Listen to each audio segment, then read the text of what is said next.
अस्सलाम वालेकुम। जो आप लोग से मैंने बात करनी है वो बहुत इम्पोर्टेंट है। पाकिस्तान के एक स्पोर्ट जर्नलिस्ट है, वो बेसिकली ज़्यादातर वो यूट्यूब पे अपना जो है ना वीलॉग चलाते हैं, लेकिन वर्ल्ड वाइड टूर भी करते हैं। और उसके अलावा उसका नाम है सनाउल्लाह खान।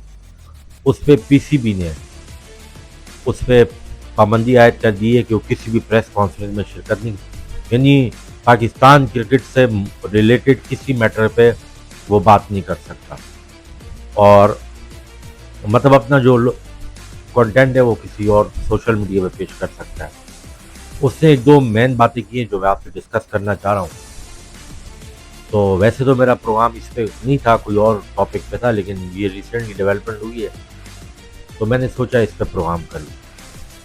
सबसे मेन बात ये है कि मुझे इस बात पे हंसी आ रही है कि वो बंदा है जिसने जब पाकिस्तान इंडिया की वॉर आई थी ना, खैर वो तो सही, इसने पाकिस्तान को सपोर्ट किया, लेकिन जब वो जो आर्मी का जो मेन इनका जो भी है, वो वो जब मुल्क से बाहर गया था, अमेरिका, एयर फील्ड मार्शल है, तो उसके लिए इससे पूरा कंटेंट किया था और उसके बाद भी करता रहा है। इसको 2-3 दफ़ा कहा गया है, या मैंने इसको पर्सनली कहा है कि यार तुम स्पोर्ट्स का क्रिकेट से मुतालिक बात किया करो, तुम पॉलिटिक्स की बात नहीं किया करो।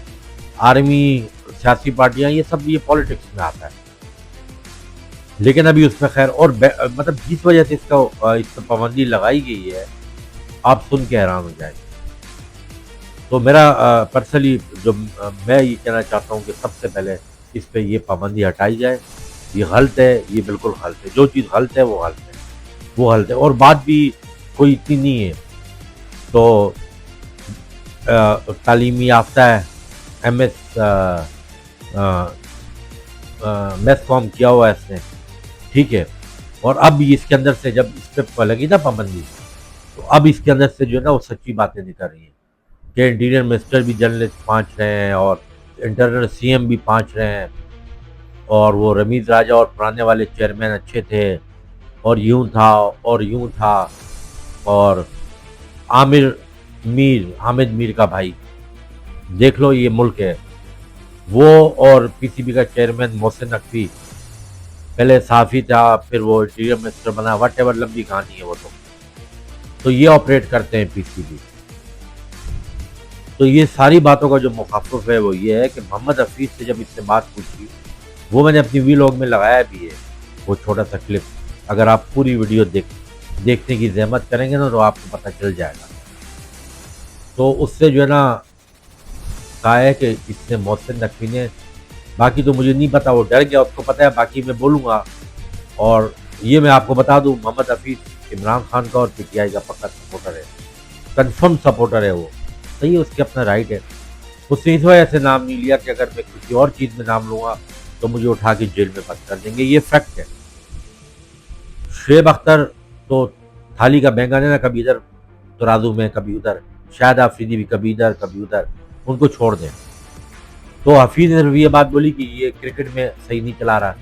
अगर बाई लॉजिकल देखा जाए तो हफीज़ ने बात गलत नहीं बोली। मैंने उस दिन आपको बात कही थी कि आप ये मत देखें कि कौन बात कर रहा है, ये देखें वो क्या बात कर रहा है। एक बंदा अगर एक दिन सही बात करता है तो आप उसको सही बोलो, लेकिन नेक्स्ट डे अगर गलत करता है तो गलत बोलो, और वेरी नेक्स्ट डे अगर बहुत अच्छी करता है तो आप उसको बहुत अच्छी बोलो। ये दुनिया का प्रिंसिपल है। और वाकई उससे सही बोला कि मतलब कप्तान चेंज हुए या वो सेक्शन कमेटी चेंज हुई, ठीक है। अब सबसे बड़ा सवाल तो उसने किया ही नहीं है, ये जर्नलिस्ट हैं। मैं तो सोच रहा हूँ अगर मैं कभी सहाफ़ी होता तो अभी दूसरी बात मैं आपको करता हूँ कि ये सारी बातें जो सुन के जो मैं कंटेंट कर रहा हूँ ना, तो जिस नतीजे पे मैं पहुँचा हूँ, यार ये तो बड़ा ख़तरनाक मुल्क है पाकिस्तान के तरीके से। क्या, या एक तो होती है आज़ादी, एक होता है आज़ाद। आज़ादी तो बहुत बड़ी बात है ना। आज़ादी तो वो बोले, अमेरिकन बोले, कैनेडियन बोले, ऑस्ट्रेलियन बोले हैं, वो लोग बोले ना कि वी आर इंडिपेंडेंट, वो तो आज़ादी। आज़ाद कितने परसेंट है? आज़ाद 10% है, 20% है, 100% है।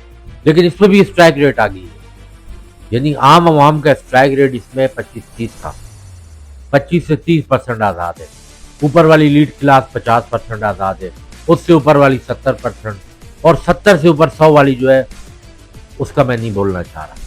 वो आप खुद समझ जा रहे हैं, वो फुली आजाद है, स्ट्राइक रेट इसमें भी है। तो आप सही दिशा में नहीं जा रहे। वो हिंदी लफ्ज यूज करूंगा। तो मेरा कहने का पॉइंट ये है कि जब ये सारी चीजें मैं देखता हूँ, तो अगर तो मैं साफी होता तो मेरे को तो ये बड़ा मुश्किल हो जाता जर्नलिज्म करना, कि मतलब आपने एक बात भी नहीं करनी टू दी पॉइंट। तो ये तो शायद वीलॉग पे मैं जो कंटेंट करता हूँ वो तो इसका भी रिकॉर्ड उठा लेंगे। मतलब ये कोई हालत है यार। आप बात करते हो इंडिया में ज्यादती होती है। इंडिया में आपको पता है इरफान पठान को क्यों बैन किया? कुछ पता है आपको? वो हिंदी कमेटी के लिए रिक्वेस्ट की, उन्होंने रिजेक्ट कर ली। हार्दिक पांड्या को क्रिटिसाइज किया था, उसने रॉजर बिनी या राजीव शुक्ला की वजह से उसको नहीं निकाला, या ऊपर वाले जो उनके बैठे हुए हैं।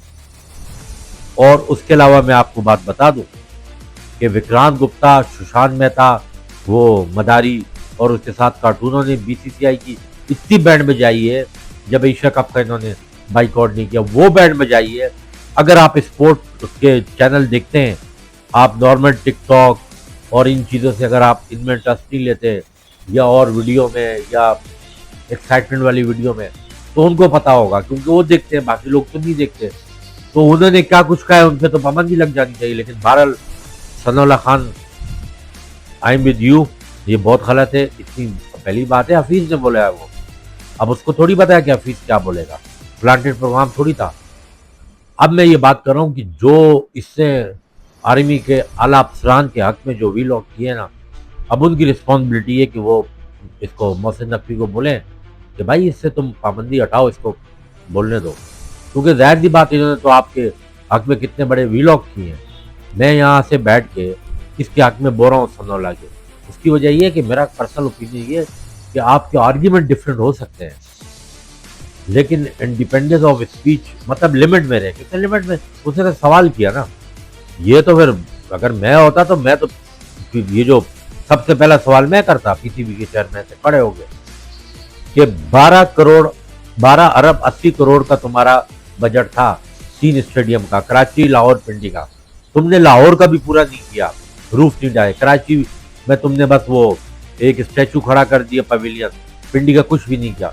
तो तुम्हारे 18 अरब तक चले गए। ये बात डॉक्टर नौमान न्याज बोल चुका है अपने प्रोग्राम में। तो ये सारी बात है। और वो डॉक्टर नौमान न्याज पे फिर बैंड लगाओ ना, उसने भी तो फिर उस दिन अपने इंटरव्यू में बोला है कि बाबर और रिजवान एस्टेब्लिशमेंट के पीसीबी की एस्टेब्लिशमेंट के खिलाफ खड़े हो गए थे। तो लड़की बार बार 365 करके न्यूज़ है, पता नहीं, मुझे नहीं पता, वो चैनल है डिजिटल साइट पे नहीं। तो क्या उसने बोला क्या वो एस्टेब्लिशमेंट कौन सी? तो डॉक्टर नौमान न्याज ने डर डर के 4-5 दफा बोला नहीं नहीं नहीं नहीं नहीं नहीं, वो क्रिकेट की एस्टेब्लिशमेंट। इजाज बाकरी भी पीटीआई का है, उसने भी पहले शुरू में बहुत पीटीआई के हक में, जब अमेरिका में T20 वर्ल्ड कप हो रहा था, ये तो यहाँ के शायद उसका सॉफ्टवेयर अपडेट कर दिया होगा। बहरहाल इन सारी चीज़ों को देख के मैं एक नतीजे पर पहुंचा हूँ कि यार यहाँ पर बात। और हाँ, सनाउल्लाह ने उसमें एक बात बोली है हैरत अंगेज, में हैरान हो गया सुन के कि हम अपने बच्चों को तोबा तोबा ये गलत तालीम देते हैं कि सच बोलो, ईमानदारी से काम करो, रिश्वत मत दो, सच का साथ दो। बोला ये मुल्क ही नहीं है। उसका कंटेंट अगर भी लोग आप देख देखना, उसने ये तक बोल दिया है। यानी ये उसकी स्टेप पे हालत है। मुझे तो पाकिस्तान का पता है कि पाकिस्तान मुल्क है, लेकिन ये जो सारी सिचुएशन है ये सही नहीं है। ये तो वो गब्बर सिंह की फिल्म है, तो भागता होता है तो पूरे गांव वाले जो है ना डर जाते हैं, ठीक है ना। तो इस पर इंडियन एक मतलब पाकिस्तानी भी है, इंडियन भी है, इंडिया भी के भी सुन रहे होंगे अभी व्यूअर। ज़्यादातर इंडिया की सुनते हैं, पाकिस्तान तो कम है, वो इतने नहीं सुनते हैं। तो इंडिया पाकिस्तान में तो वो इंडिया का गाना याद आ रहा है मुझे, क्या करें या ना करें ये ऐसी मुश्किल है, इसका कोई हल तो बताए मेरे भाई, मेरे भाई, मेरे भाई। नेक्स्ट कंटेंट में